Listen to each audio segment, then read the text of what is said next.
Good morning. Magluluto po pala tayo ng adobo. So, ito binabad ko na siya. Adobong baka po siya. Hindi po siya beef. Then,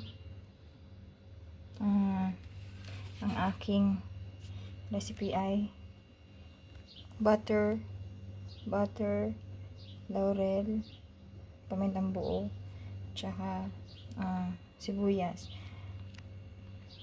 Bawang din po. Pero wala po akong bawang kaya kayo na lang po. Tapos ito po ang gagamitin ko. So, tara, magluto po tayo. Mainit na ang apoy. So, ilagay ko din yung butter.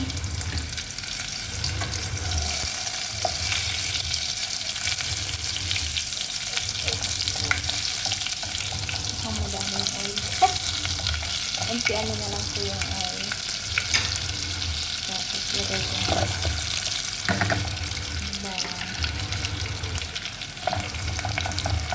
sibuyas pa.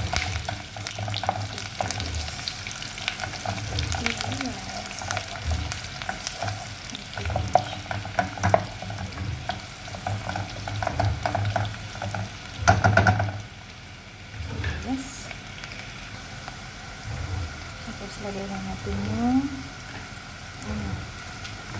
beef na binabad.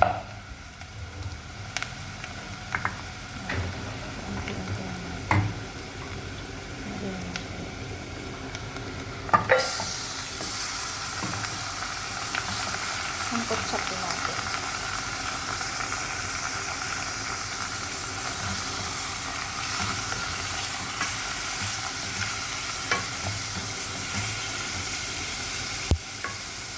Nilagyan ko na po pala siya ng tubig.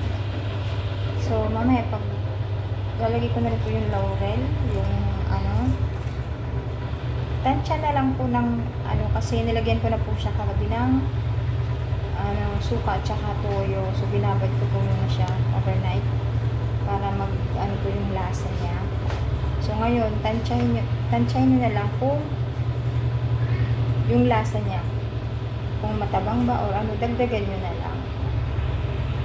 Ganun po. Papakuluan po muna natin siya hanggang sa lumambot.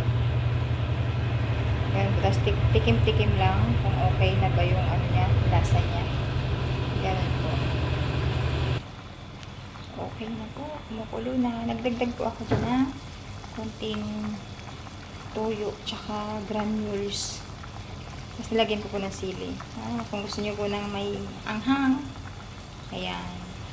Ayan po. So, pangkuliin na lang po natin yan hanggang sa matuyo at lumambot. Yun po yung baka. Alam mo nyo naman, ang baka ay matigas. So, kailangan natin palambutin ng bonggang-bongga. Babalikin ko po kayo. Bye!